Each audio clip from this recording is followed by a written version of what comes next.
নিয়োগটি হচ্ছে পশ্চিম মেদিনীপুরেতে, কিন্তু রাজ্যের যে কোনো জেলা থেকেই আবেদন করা যাবে এই পোস্টগুলির জন্য। অফলাইনে আপনাকে আবেদন করতে হবে, তার জন্য খুব বেশি সময় নেই। আসুন, ইন্টারেস্ট থাকলে বিজ্ঞপ্তির প্রথম থেকে দেখি এবং যোগ্য হলে অবশ্যই আবেদন করে দিন খুব তাড়াতাড়ি। তো মেদিনীপুরের বিদ্যাসাগর শিশু নিকেতন থেকে এই বিজ্ঞপ্তিটি প্রকাশ পেয়েছে। পিজিটি এবং টিজিটি এই দুটি পোস্টে নিয়োগ হচ্ছে। পিজিটির ক্ষেত্রে রিকোয়ার্ড কোয়ালিফিকেশন হিসেবে লাগছে master degree in chemistry with B Ed regular ফর্মে ইউজিসি এনসিটিই রেকগনাইজড ইউনিভার্সিটি, আর টিজিটির ক্ষেত্রে লাগছে bachelor degree in science with B Ed. তো আপনি যদি এই ধরনের যোগ্যতাগুলি মিট করেন এবং আপনার ইন্টারেস্ট থাকে, 2025-এর 3 জানুয়ারির মধ্যে অফলাইনে আবেদন করে দিতে হবে।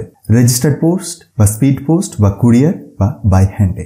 ডিটেলস আপনি চেক করতে পারেন এই অফিসিয়াল বিজ্ঞপ্তিটিকে ডাউনলোড করে। তার জন্য একবার ডেসক্রিপশন বক্সটি দেখুন, যেখানে টপ নিউজ বাংলার অফিসিয়াল ওয়েবসাইটের লিঙ্কেতে এই পিডিএফটিকে খুব সহজেই পেয়ে যাবেন।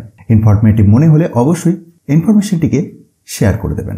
আর ছোট বড় যে কোনো ধরনের চাকরির খবরাখবর প্রতিনিয়ত পাওয়ার জন্য এই টপ নিউজ বাংলা চ্যানেলটিকে সাবস্ক্রাইব করতে ভুলবেন না। তো আবারও কথা হচ্ছে পরবর্তী ভিডিওতে নতুন কোনো চাকরির খবর নিয়ে। ততক্ষণের জন্য গুড বাই এবং সকলে ভালো থাকবেন।